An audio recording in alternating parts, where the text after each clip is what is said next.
Then things started to fall apart when Yugoslavia began to get into debt to international creditors shortly after Tito's death.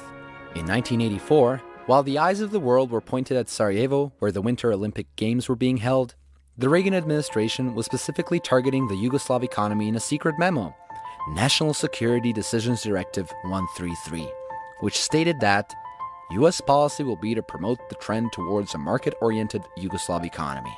And it was in line with previous decisions directives which advocated expanded efforts to promote a quiet revolution to overthrow communist governments and parties. It triggers a whole series of other initiatives, most of which are not published. The decision directive simply states that what the United States would want to achieve is that Yugoslavia cease to be a market socialist economy and become a free market economy model on the West. As the Soviet system was on its last legs in 1988, Washington wasted no time in sending advisors to Yugoslavia from a non-profit organization with a high-sounding name, the National Endowment for Democracy, or NED. Good morning and welcome.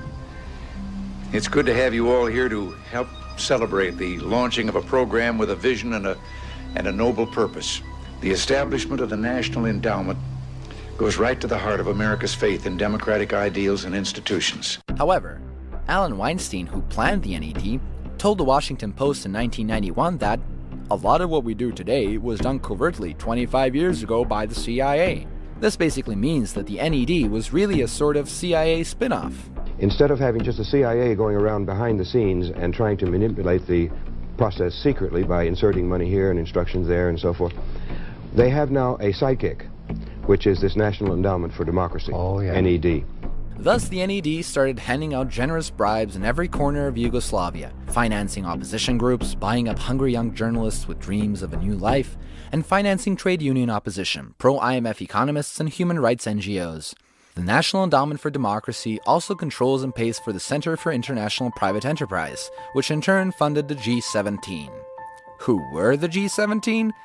They were an NGO made up of 17 free market economists, with 3 of the leading members being Washington-based staff members of the International Monetary Fund and World Bank, Dusan Vujovic, Željko Bogetic, and Branko Milanovic. G17 coordinator Professor Veselin Vukotic worked closely with the World Bank, and as the Minister of Privatization under Yugoslav Premier Ante Markovic, he was in charge of the World Bank bankruptcy program in Yugoslavia during 1989 and 1990, which led to the devastation of the Yugoslav economy. Other members of the G17 consult for the World Bank and attend World Bank organized meetings. In 2002, they formed a political party in Serbia, and since then, despite the fact that in every election they've gotten between 7 and 11% of the popular vote, G17 controlled the Ministry of Finance and the Ministry of Economy of Serbia. This is not simply a group of economists. It is a network. The IMF and World Bank use this network to impose their policies on Yugoslavia. And how do they do it? First, they force governments to do away with any social protections, subsidized food or rent, free transportation, free medical care, all those things you don't really need, out the window. You cut back in public sector spending, you cut wages, you cut employment, you abolish worker management enterprises. In other words, you force your people to work harder for less. Second, they use economic manipulation and new laws to force businesses, public and private, into bankruptcy. The World Bank describes this mechanism as a trigger mechanism. And they use that term.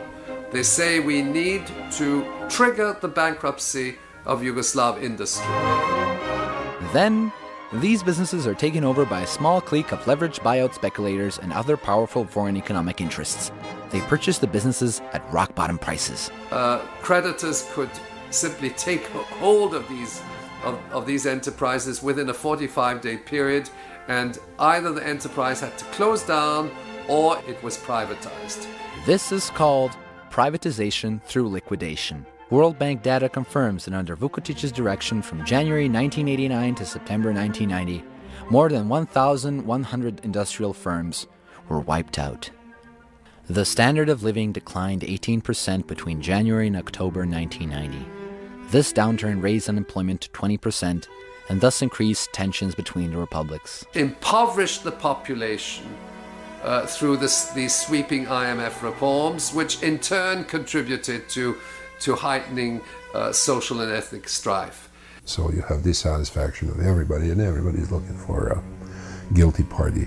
Čovjek kad nema ništa i kad nije osvešćen u egzistencijalnom smislu, on se hvata za one vrste ideja koje mogu da probude u njemu čoveka. A to su najčešće te nacionalne priče, te religijske priče, jer on osjeća se nekako bitnim kad ga neko osme, pa da, oni su krivi, a ne ja. In desperation, Prime Minister Marković visited Washington to meet with President George H. Bush.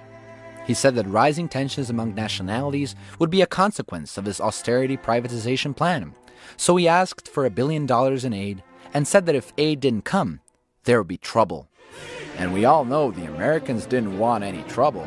In November 1990, President George Bush went to the U.S. Congress and pressured them to pass the foreign appropriations law that called for the cutting off of all aid and credits to Yugoslavia.